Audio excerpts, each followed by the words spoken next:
Bonjour chers amis téléspectateurs de Baobab News GV.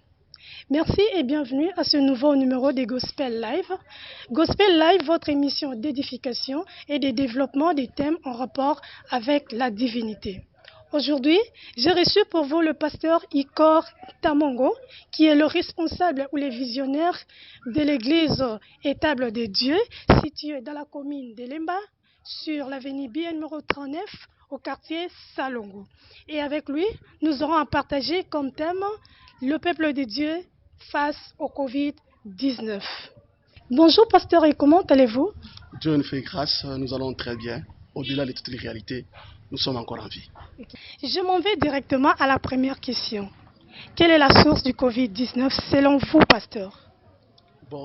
Selon moi, selon ma petite connaissance que j'ai, scientifiquement, on peut dire que, comme les chercheurs ont pu aller démontrer, Covid-19, c'est une maladie virale, franchement, qui touche toute l'humanité.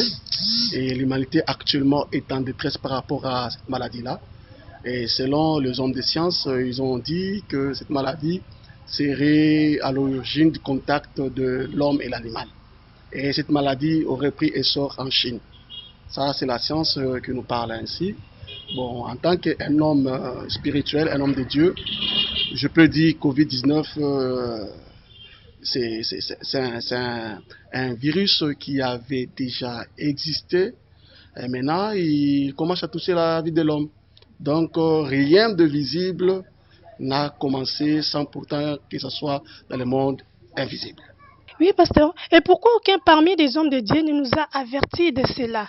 Parce que, à ce que je sais, que la Bible déclare que Dieu ne peut rien faire sans pourtant avertir à ses serviteurs, le prophète. Et on se demande pourquoi est-ce que Dieu s'est tué pour ne pas parler. Mais qu'est-ce qui se passe au fait? Franchement, c'est la grande question que moi, personnellement, en tant que pasteur, je me suis posée. Et je pense que Dieu est maître des temps et des circonstances. Aucun événement ne peut surgir sur la terre sans pour autant que Dieu en sache. Je peux prendre l'histoire de Moïse. Moïse dans le désert. Le désert, c'est un milieu où il y a des serpents, il y a des scorpions, il y a des insectes féroces. Mais du temps qu'ils ont marché dans le désert, aucune fois on nous a dit que le serpent avait mordu quelqu'un. Aucune fois on a dit que le scorpion avait surgi et a fait du mal. Mais lorsque l'homme avait murmuré devant l'Éternel, c'est alors qu'il y a eu la présence des serpents brûlants. Et les serpents brûlants ont commencé à mordre, il y a eu des décès. Je peux dire ceci, qu'avec cette maladie, Dieu parlait. Il y avait déjà des messages. Soit l'homme n'a pas capté le message que Dieu donnait. Soit l'homme n'a pas bien interprété ce que Dieu disait. À la limite aussi, Dieu nous laisse dans son calendrier, parce que tout ce que nous vivons aujourd'hui, cela a été prédit. Quand vous lisez la Bible, dans les derniers temps, il y aurait des événements. Je pense que Dieu pouvait parler et que nous, les hommes, on n'a pas su saisir la substance du message de Dieu.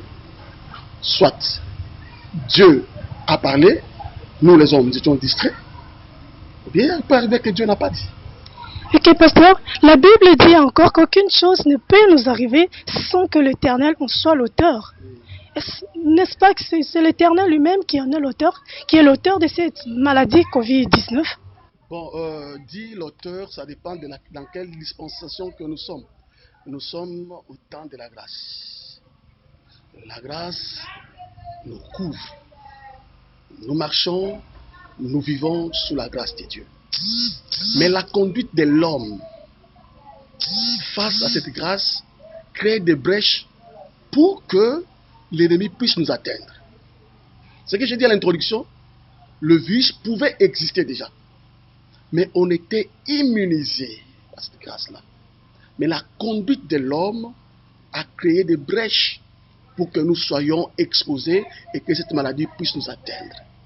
Dire que Dieu a utilisé la maladie, je pourrais me réserver par rapport à ça, mais je dis que la conduite de l'homme a fait que cette maladie puisse l'atteindre. Ok. La question suivante, quels sont les comportements que les hommes de Dieu et le peuple de Dieu doivent avoir en ce moment? Est-ce qu'ils doivent rester très longtemps dans la prière, combattre cette pandémie, ou encore, je ne sais pas moi, plaider la miséricorde de Dieu? Qu'est-ce qu'ils doivent exactement faire? Bon, en tant qu'homme de Dieu, je veux dire ceci. D'abord, aucun événement, aucune circonstance ne peut être insurmontable. Le Covid-19 est un événement, est une circonstance, est un obstacle que je peux mettre parmi les obstacles circonstanciels. Dieu ne peut pas accepter, ne peut pas admettre qu'une circonstance nous atteigne sans pour autant qu'il nous donne la capacité de la surmonter. Donc la première des choses en tant que chrétien, en tant qu'homme de Dieu, ce que je peux dire aux chrétiens du monde entier qui me suivent en ces instants, que Covid-19 est surmontable. Ok, on continue avec vous, le pasteur. Le coronavirus nous a imposé la crise, non seulement sanitaire, mais aussi la crise de notre vie quotidienne, dont la famine, le chômage et beaucoup d'autres difficultés. Qu'allons-nous faire pour cela? C'est justement, je continue à dire que toutes les circonstances sont surmontables. Nous ne sommes pas les premiers à avoir connu une telle pandémie. Les historiens nous montrent qu'il y a encore des événements qui nous ont précédés. Du temps de la peste, c'était catastrophique à cette époque-là, mais ils ont su surmonter cela. Étant aussi, en ce siècle que nous racontons Covid-19, nous surmonterons cette circonstance. Mais ce que nous devons faire, au-delà des lamentations, au-delà des pleurs, au-delà de tout ce que nous pouvons voir, des êtres chers, nous pouvons être attristés, nous pouvons être dérangés. Par rapport à cette crise sanitaire, ça peut nous déranger. Mais un seul remède, le premier remède, parce que toute chose a l'origine spirituelle. Si quelque chose est vaincu spirituellement, même physiquement, nous allons le vaincre. C'est-à-dire que c'est né de la responsabilité de nous, les hommes de Dieu, de nous, les chrétiens du monde entier, de nous mettre à genoux, de prier. Si cette maladie est vaincue spirituellement et physiquement, sanitairement, nous aurons la victoire. Donc c'est question d'avoir l'approche et de comprendre que c'est Dieu qui a le pouvoir d'arrêter cette maladie virale. C'est Dieu. Et ce Dieu-là, c'est celui qui donnera la capacité aux scientifiques, aux chercheurs, de trouver un produit. Il y a d'autres personnes qui seront guéries par les produits que les scientifiques auront trouvé par des remèdes scientifiques. Mais je crois qu'il y a d'autres personnes au moment où je parle. Elles sont guéries par la puissance divine de notre Seigneur Jésus-Christ. Ok, merci pasteur. Est-ce que le peuple de Dieu doit aussi pleurnicher en ce moment comme les païens? Parce que c'est tout le monde maintenant là qui pleure. C'est le coronavirus. Tolali tolamou qui boué.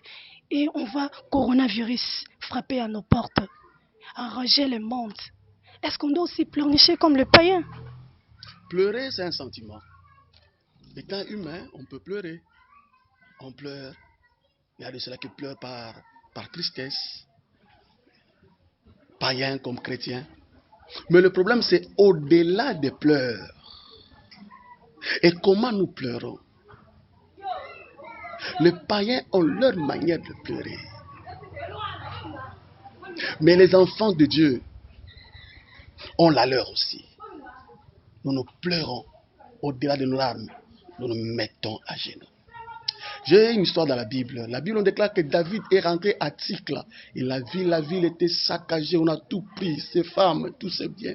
David a pleuré, jusqu'à ce qu'il a manqué la force de pleurer. Après avoir manqué cette force de pleurer, qu'il dira que non, David, nous devons maintenant consulter l'Éternel. Nous avons pleuré. C'est le temps de consulter l'Éternel. Le pleur d'un chrétien Quoique ce sont les larmes qui coulent chez les chrétiens et ce sont les larmes qui coulent chez les païens. Mais au-delà des larmes là, le chrétien pleure avec la Bible à main. Il pleure devant la face de Dieu et non devant les obstacles. Ce sont les païens qui pleurent devant les obstacles, mais nous, devant les obstacles, nous nous retournons vers la croix de Jésus et nous pleurons au bas de la croix. C'est de là nous préviendra notre délivrance. Amen, nom de Dieu. Et le fait que l'Organisation mondiale de la santé tente d'imposer au monde leur vaccin, n'est-il pas là un acte diabolique? Bon, je suis quand même, étant pasteur, je suis quand même un intellectuel. Ça ne serait pas pour nous le premier vaccin qu'on va inoculer, ça ne sera pas le premier vaccin. Il y a eu d'autres vaccins. J'ai été vacciné, tu as été vacciné, on a été vacciné. Mais le problème, c'est l'intention qui serait derrière le vaccin. Parce que tout vaccin, c'est les microbes qu'on introduit dans le corps humain. Donc, si on doit nous vacciner par rapport au Covid-19, c'est les microbes Covid-19 qu'on va introduire dans le corps humain. Alors, l'intention de ces vaccins-là, si l'intention serait pour guérir, pour immuniser le corps, là, il n'y a pas de problème. Dieu prendra gloire parce que c'est Dieu qui donne cette capacité-là. Mais si l'intention serait de nuire le corps humain, là, je dis que le Saint-Esprit puisse nous aider afin que cet acte-là, ce geste-là, ne soit pas posé sur la vie des enfants de Dieu, ne soit pas posé sur l'humanité entière. Mais si c'est dans le but, la pensée de restaurer, la pensée de guérir, que Dieu seul puisse nous accompagner cet acte-là. Moi, je pense que nous ne pouvons pas prendre une attitude comme ça. Nous devons chercher à courir à Dieu, demander à Dieu, est-ce que ce geste-là, c'est pour guérir ou bien il y a un agenda caché? Parce que selon les médias que vous suivez, on vous dira qu'il y a un agenda caché. Et nous, en tant qu'hommes de Dieu, nous cherchons que Dieu nous dise. C'est ça la prière. La prière que nous sommes en train de faire pendant cette période de confinement. Que Dieu nous oriente, qu'il nous dise, derrière ces vaccins-là, il y a l'immunité, ou bien derrière ces vaccins-là, il y a une destruction. Quoi qu'il pouvait avoir une destruction, je crois si quelqu'un a Jésus-Christ dans sa vie, même si ces vaccins-là seraient pour sa destruction, Dieu le transformera, ces vaccins-là le fera de lui un homme solide et fort. Je suis en train de croire à la puissance du sang de Jésus-Christ qui est capable d'annuler tout ce que l'homme pourrait mettre dans ces vaccins-là. Je vous en prie, pasteur. Et l'autre question, c'est que les promesses bibliques, notamment liées seules de l'Ésaïe au pays au bas de l'Éthiopie, ne commencent-ils pas à s'exécuter? Oui, gloire soit rendue à Dieu. Maman Jolie, vous savez qu'il y a le calendrier de Dieu. Ce que Dieu a prévu. Même si aujourd'hui nous pouvons nous mettre à genoux, nous pouvons faire quoi que ce soit, il y a déjà un calendrier. Il y a déjà un agenda. Nous sommes déjà dans le processus. Le train est déjà en marche. Même les signes que nous voyons aujourd'hui, ce sont les signes précurseurs, les signes qui montrent que la fin du temps n'est plus très loin. Cette maladie-là a éveillé. Je vous dis aussi en passant, je pense que vous l'avez suivi, actuellement les Bibles sont beaucoup vendues. Donc la plupart des gens ont acheté les Bibles. Il y a eu beaucoup de conversions. Ça fait partie du calendrier de Dieu, des signes, le calendrier eschatologique, je parle. Et dans ce calendrier eschatologique, il y a cette prophétie-là au bas de l'Éthiopie. Et nous sommes au temps de l'accomplissement de cette prophétie-là. Il y a longtemps, il y a des années, on nous parlait que le réveil viendrait de l'Afrique centrale. Et plus précisément du Congo. Il y a eu des prophéties qui sortaient comme ça dans le monde entier. Et je crois que ce réveil commence déjà à se manifester. Si vous voyez ce qui se passe au niveau de notre pays, du point de vue spirituel, nous avons eu un chef de l'État qui prie, qui brandit le nom de Jésus. Solennellement, on n'en avait jamais compris. Il y a un chef d'État qui est chrétien, né de nouveau.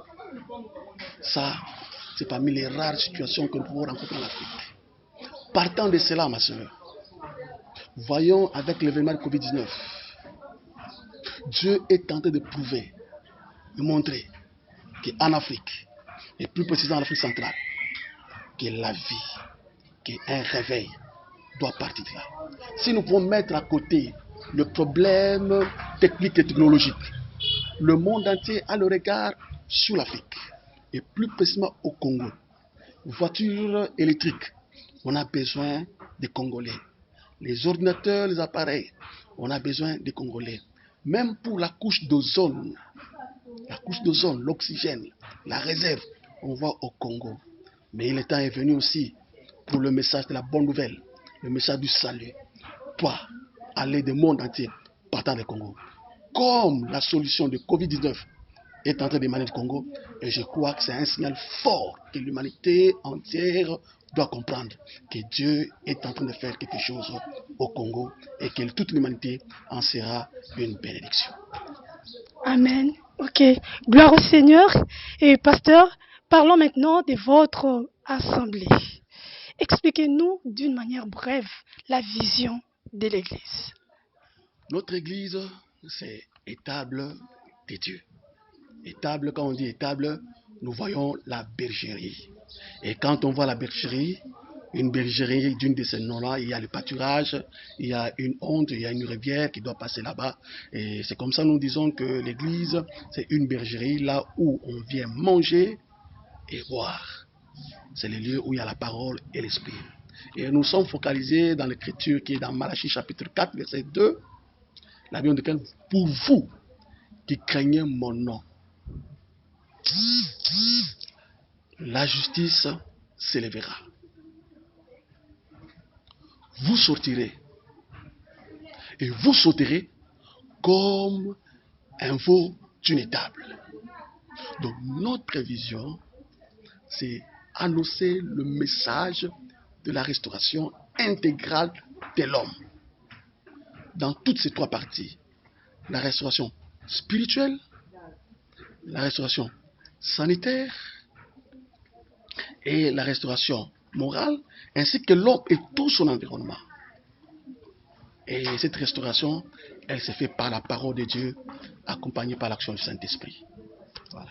Amen. Dites-nous, pasteur, quel est le programme de l'Église en cette période de Covid-19?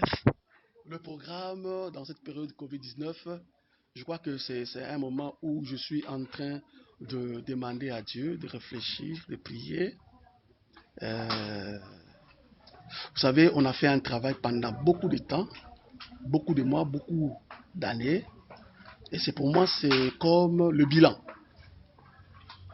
Tout ce qu'on leur a appris, ça devient maintenant un travail pratique que chacun doit exécuter dans sa maison, dans sa famille.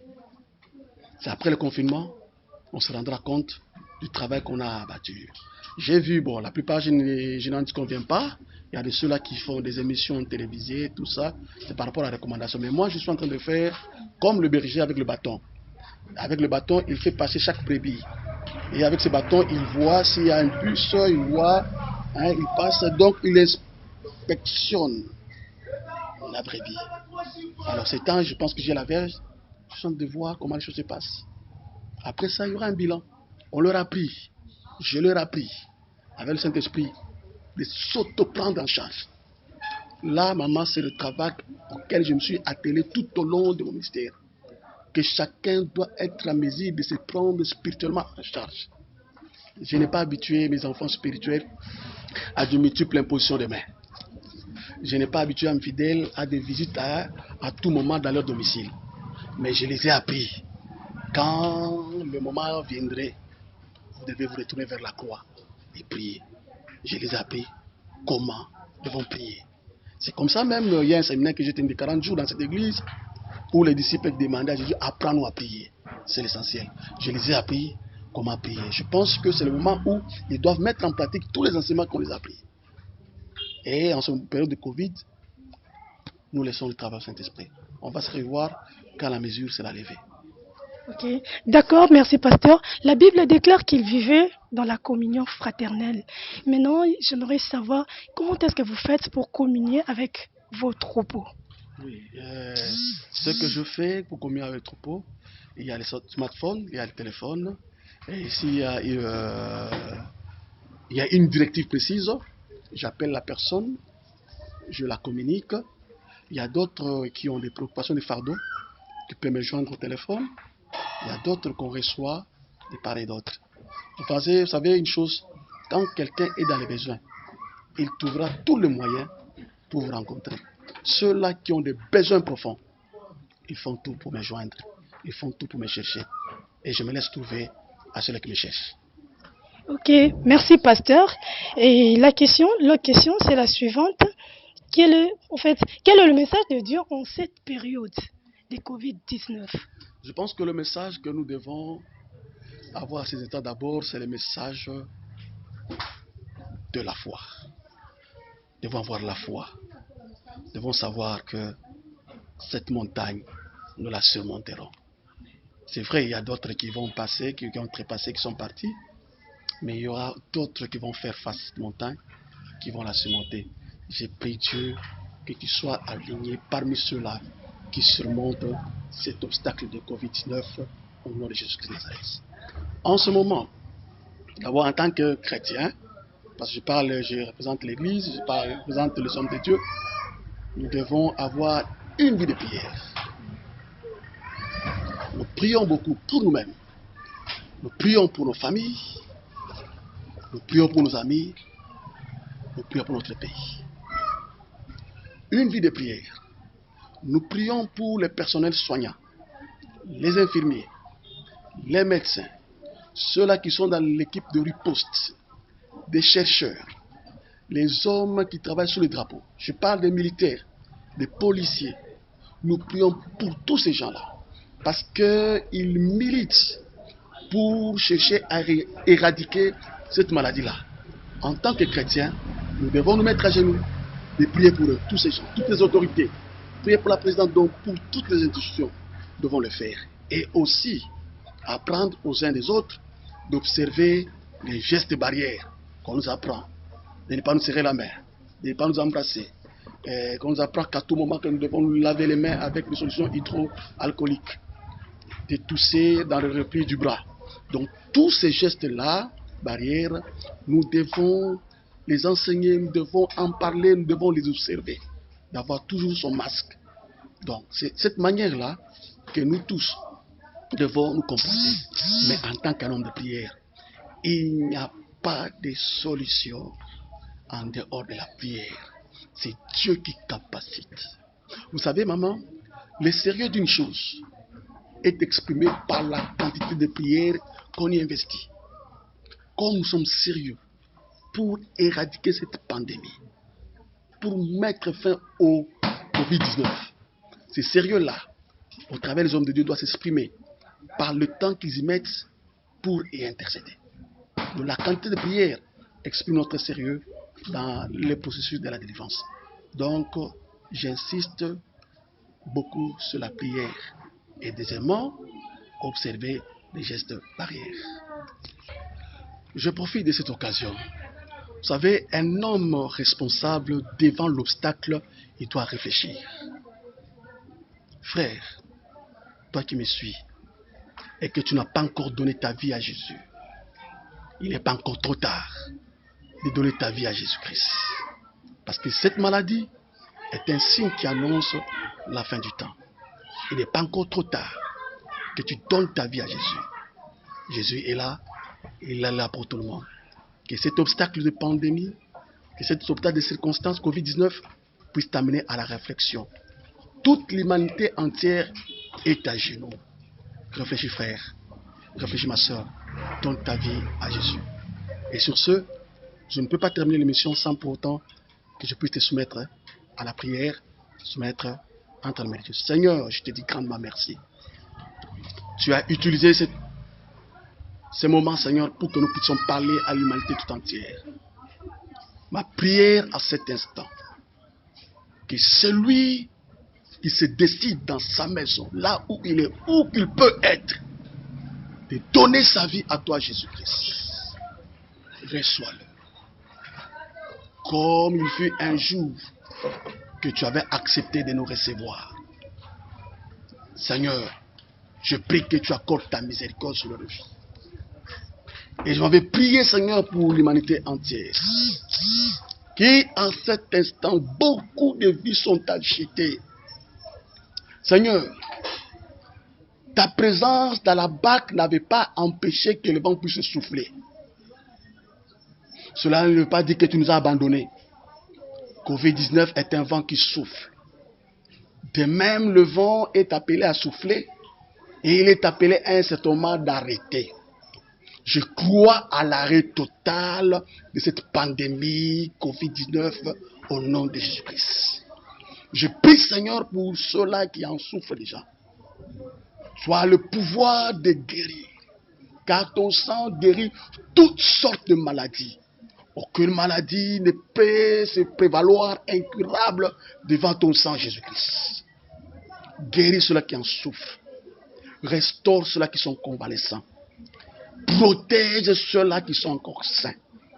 Au nom de Jésus-Christ, je prie, Seigneur, oh Dieu, pour tous les infirmiers, pour tous les médecins, pour tous ceux qui font partie de l'équipe de riposte, les policiers, les militaires, Seigneur.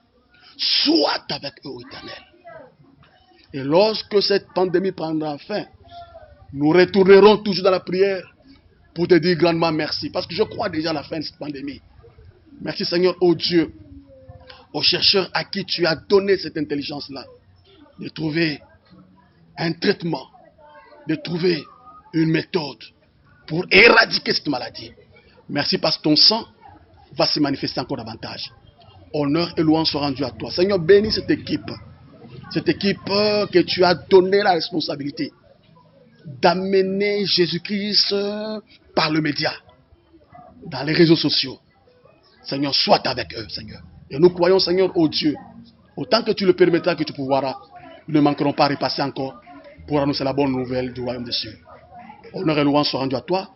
Seigneur, bénis tous les fidèles de l'église étable de Dieu, où qu'ils sont. Protège-le au nom de Jésus-Christ, notre Seigneur Sauveur. J'ai ainsi prié et nous disons Amen. Amen. Merci beaucoup, pasteur. Vous insistez beaucoup sur la prière. Et merci, pasteur Ikor Tamongo, le responsable de l'église étable de Dieu, située dans la commune de Lemba, sur l'avenue Buye, numéro 39, au quartier Salongo. Chers téléspectateurs, c'est avec lui que nous avons eu à partager cette émission avec de merveilleux moments. Et mes salutations à toute ma famille, à l'homme de Dieu, Clary Siande, et je salue également mon frère Trésor Ngoyi, et aussi maman Laetitia, à l'homme de Dieu aussi, Fiston Bimini. Que Dieu vous bénisse, partagez et abonnez-vous massivement, et Dieu ne manquera pas de vous bénir. Merci, au revoir.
Boyo za mokonzi ya mipe